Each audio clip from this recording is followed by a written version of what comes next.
Faith is the first factor in a life devoted to service. Without it, nothing is possible. With it, nothing is impossible. Dr. Mary McLeod Bethune.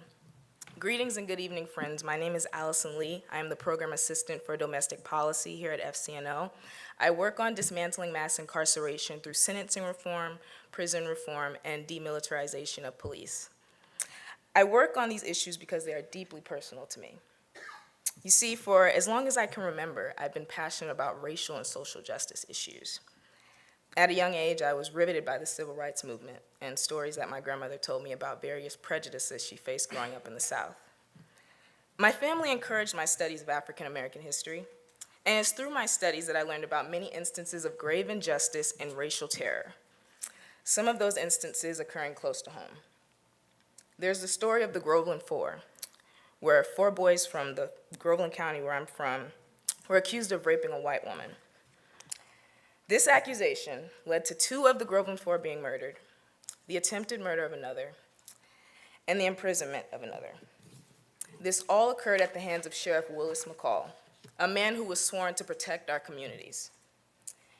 He was a blatant racist who was notorious for his violence against blacks.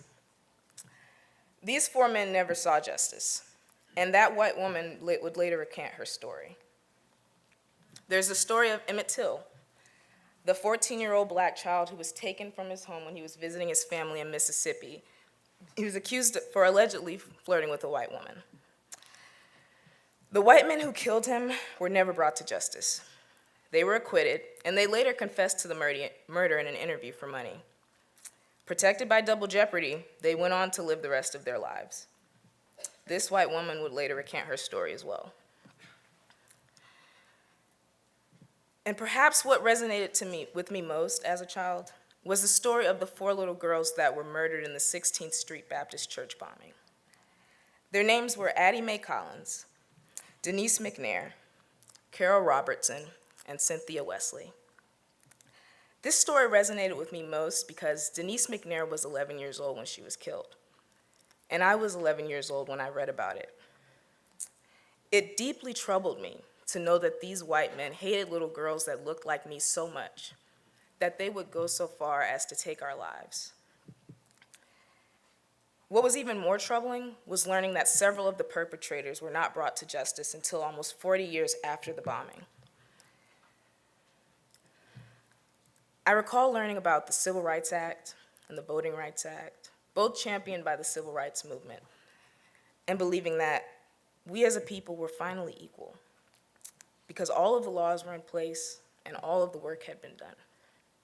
But I got just a little older, and I learned about the various systems that strip millions of people of color of their dignity, of their very rights that the United States says that we are entitled to, that were supposedly won over 50 years ago. Systems that have upheld various forms of systematic racism, disenfranchisement, and mass incarceration. Not only do we have a large percentage of my community that has been disenfranchised, there is a large percentage of my community that is under a system of 21st century slavery, effectively undermining both the 13th and 15th Amendments. There are more black men under correctional control today than there were under slavery in the 1950s. 1850s. You guys know your history. Black men are 6 times more likely to be incarcerated than white men. If current trends continue, 1 of every 3 black American males born today can expect to go to prison in his lifetime. If current trends continue, 1 of every 3 black American males can expect to go to prison in his lifetime. Racial profiling, police brutality, and implicit bias exist at the heart of our criminal justice system. We have seen it in the stories of Eric Garner, Trayvon Martin, and Khalif Browder, amongst so many others.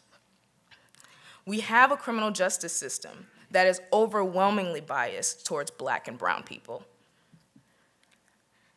I'm here at FCNL because FCNL enables me to do the work on the causes that I am most passionate about, where it matters on Capitol Hill.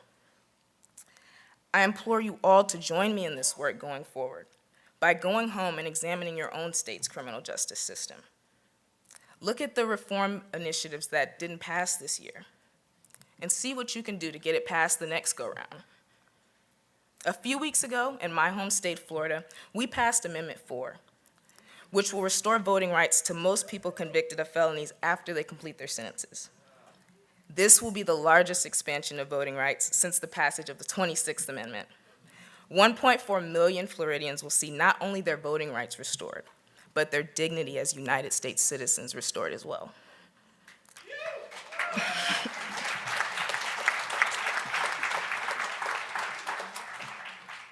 In Colorado, they passed Amendment 4, which ends prison labor without pay.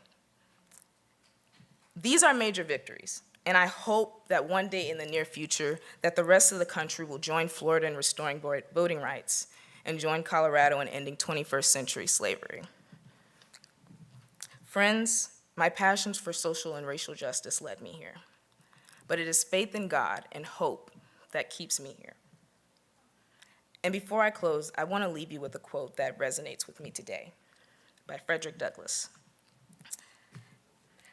"I do not despair of this country. There are forces in operation which must inevitably work the downfall of slavery. The arm of the Lord is not shortened, and the doom of slavery is certain. I, therefore, leave off where I began, with hope." Thank you.